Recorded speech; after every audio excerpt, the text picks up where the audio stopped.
Hello, my name is Sherri Turner. I am Mississippi Choctaw from the great state of Oklahoma, and I am here with my colleague Steve Smith to discuss an article that we just wrote and are publishing in TCP about barriers to STEM efficacy and outcome expectations among Native American college students. And I'd like now to introduce my colleague Steve and have him introduce himself. Yeah, Steve Smith, recently retired from Brigham Young University, where I worked for 30 years in the Counseling Center, and also was fortunate enough to teach in the Counseling Psychology program. And that's kind of how you and I met, Sherri, was through Division 17 and shared interest in working with Native American students. Because you came in to do some dissertation gathering with Aaron Jackson and I all those years ago. Right, from the University of Missouri, which was my alma mater. And I'm now currently teaching at the University of Minnesota, which is great. I love it.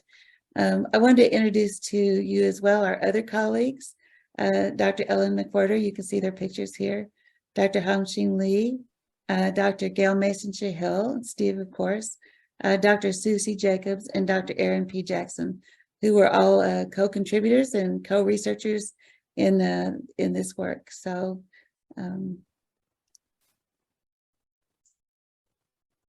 well, we're glad to be a part of this discussion today. It's been a great privilege, particularly for Aaron Jackson and me, to have worked mostly with the Navajo Nation and some colleges in border towns around the Navajo Nation, and school to work and high school to college transitions. We have been very interested in why Native persons are not involved in certain careers, and Sherri was one that got us involved when looking particularly at STEM careers, and we'd like to discuss that a little bit today, why there's a lack of involvement, and how Native American students might the things they perceive might get in the way, and how we as counseling psychologists can help. mm-hmm. Yes. And I started my work just a point of interest, coming from Oklahoma and growing up in that culture, not really realizing that I was even in a culture until I wasn't in Oklahoma anymore, and started my PhD program.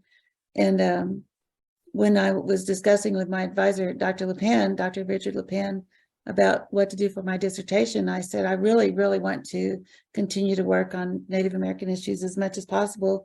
And so I went back to Oklahoma and talked to several tribes and got really involved with the Pawnee Nation. And they also assisted me in my dissertation. And we had a good partnership there as well.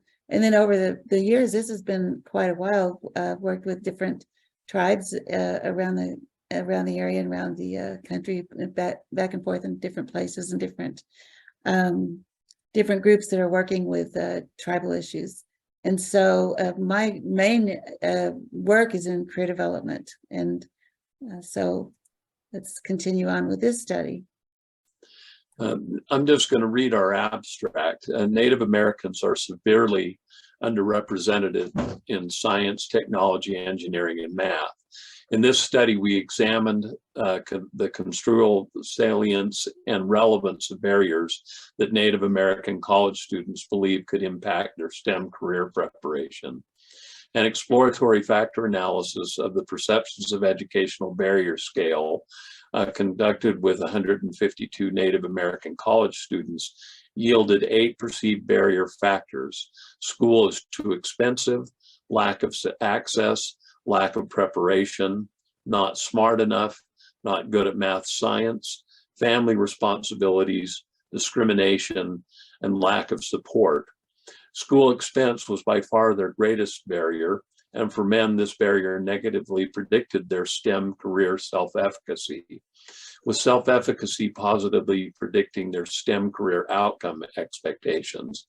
For women, lack of support positively predicted their STEM career self-efficacy, with self-efficacy positively predicting and discrimination negatively predicting their STEM career outcome expectations.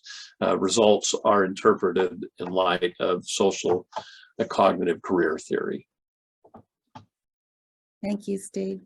So just to get started, we really wanted to just talk about, our perceptions and understandings of what's happening, and hopefully put this in language that's really accessible to all of us, who are interested in the Native American peoples. First of all, Native Americans are really, truly, vastly underrepresented in STEM, and then specifically in engineering and the physical sciences. And we'll talk a little bit about what we've seen and the reasons for that. But what that means is when you go into engineering shops, or where you go into places where they're doing chemistry or research of different kinds, you don't see Native Americans there.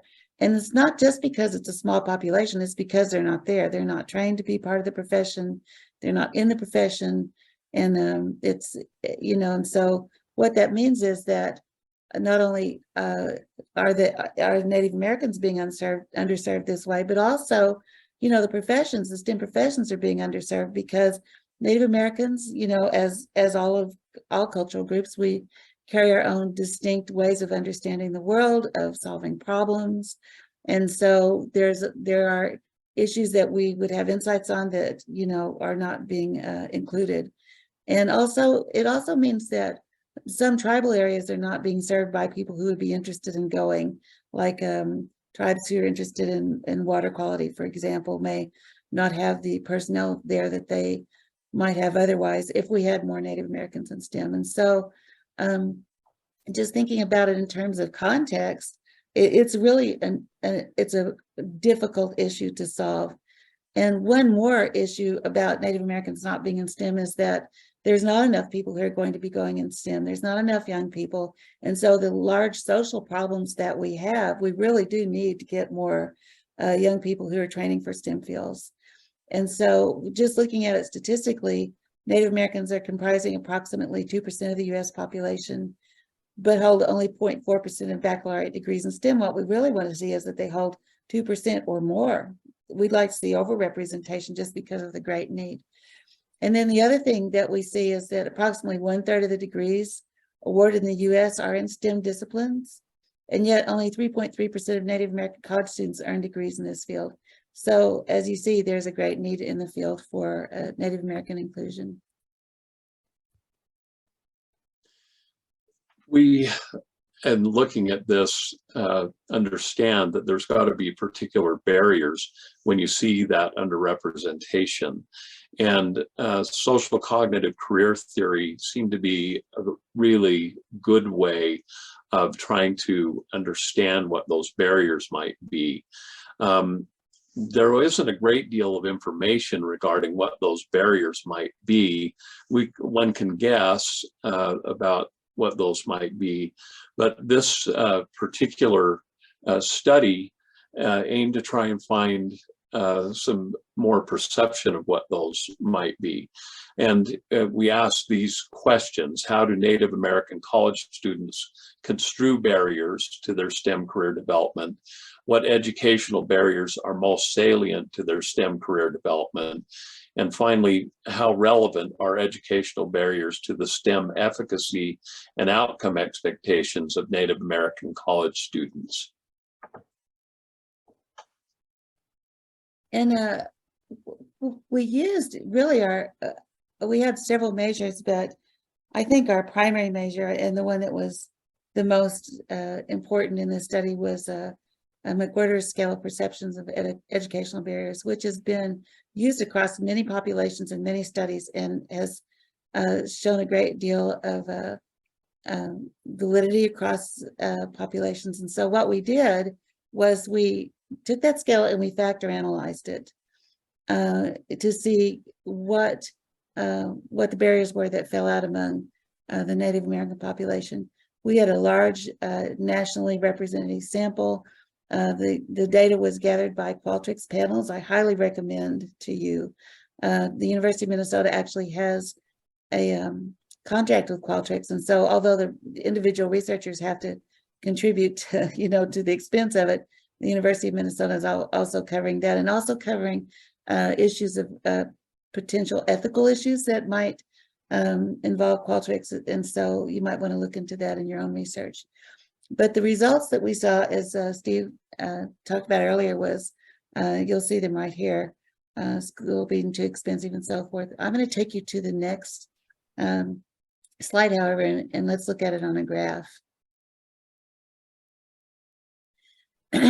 When you think about barriers to STEM career development, and this is specifically among Native American college students, and this is STEM career development, what is the primary issue that they're saying? I honestly thought, I really thought that what we would see would be discrimination and lack of support that students are reporting as being primary issues. These results surprised me. I thought that almost certainly those were going to be the most salient thing based on some other research that we've done together when we interviewed students. So this was a surprise to me. It really was. I mean, this is why we need to do research, right, Steve? So that we're not just walking around with our preconceptions. I mean, so yeah. And so, I mean, the expense of school for college students in any demographic, any ethnicity is really a problem right now. As we've seen with the struggles over students trying to pay back their student loans, and the cost of tuition is going up and up and up and up and up. And then students who are, already maybe first generation students, as many of the Native American students are, or students who don't have a lot of resources, which many students are, but Native Americans are included in that, and many Native American students. Adding to the expense of school just makes schooling almost prohibitive. And so the question of, are you going to finish school, or are you going to be able to finish your degree? This is always hanging over them. How am I going to do this? We talk to some students who are homeless that don't have, food, and yet they continue to go to school because their dream and their motivation just drives them. But it's really a big issue. I think another thing is that we've maybe done a poor job of helping students understand what help might be available to them. And so persons have the perception that they won't be able to go because they look to say, oh, well, this is how much it's going to be a semester. I can't afford that, but may not understand that there are opportunities to receive financial aid and help to get them through. Yeah, exactly. So that's something that we need to watch out for with all Native American college students and high school students and other students thinking about going to college, but in particular, how it affects STEM career development is what we're focused in on here. The next issue was lack of access and lack of preparation. I wanted to group those together in our discussion here. Lack of access was basically students saying, I can't get into the program I want. I can't get into the school I want. They're not available to me. They're not close enough. I've got other responsibilities. And so that was an issue for some students. Another issue, and we've seen this a lot, is students saying that they're not prepared enough. We've not only seen it in students saying they're not prepared enough, but actually when they come to universities, many times they have to take remedial coursework, or they need additional assistance. We have bridge programs and so forth to try to help underrepresented students in these areas. But still, it's a big issue because, as we know, students who take remedial coursework are those who are most likely to drop out. They get behind and so forth. And so I think too, this is one of those places where one can see systemic racism coming out, because what we notice in working particularly in schools on reservation, and again, my experience had to do with schools on Navajo Nation, is that the schools were not as well funded. individuals that taught at those schools often would last 1-2 years and then leave for another place. So the consistency in having teachers that are able to teach in the STEM fields and consistency in developing that from class to class with the same teacher, we just didn't see that happening frequently. And these students are not able to receive that kind of help as students that are in other areas. And it's an unfortunate, in my experience, and unfortunate demonstration of some systemic racism, that these students can't receive the kind of access and preparation that they need. Mm-hmm. Yeah, that's good insight. I appreciate you saying that.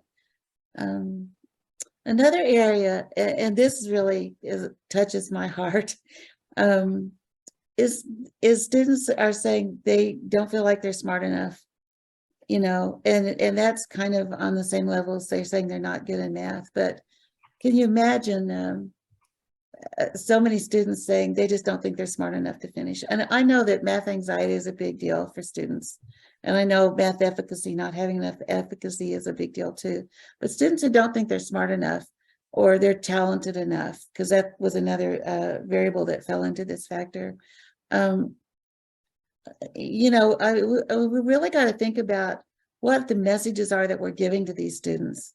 Why don't they think they're smart enough? What is it around them that we're doing either in classes or through the peer groups or through our counselors, our communities, or just society in general, that are making these students feel like they don't have what it takes to do what they want? Yeah. It's just heartbreaking, I think. Yeah, it really is. They're clearly extraordinarily capable students. To think of everything they have to manage that more privileged students do not have to manage. It's astounding their ability to be able to do that. They're clearly smart enough and good enough at math, but the mentoring that they do not receive, again, at least in the schools in which we would work, really works against them.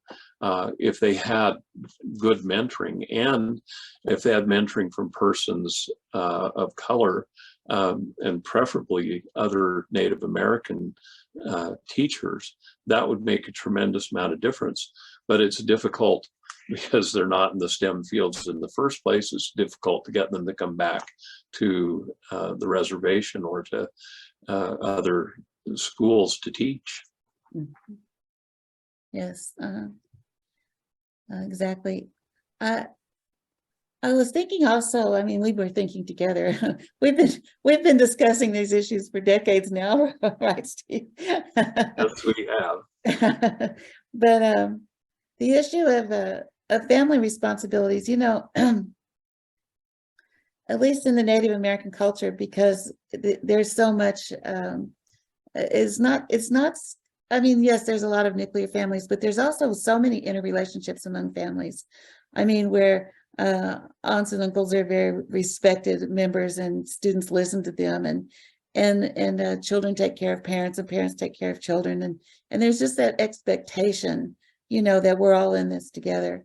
And so what you'll find among many students, college students, high school students, is that they will be in college in one area, but they'll have to go home to take care of an issue with their mother or father, or someone gets ill, or someone has an issue that needs to be assisted with, or they just need to talk to somebody, and so you'll find that the families are really very solidly supportive of each other, but sometimes for students that takes precedence over their schoolwork and over their career development. And I think we really have to make room for that if we're going to say we want to be multiculturally sensitive and aware. And I think it's up to us as educators to change what we expect and how we expect students to get through programs, so that we can accommodate this cultural issue. Yeah, I completely agree.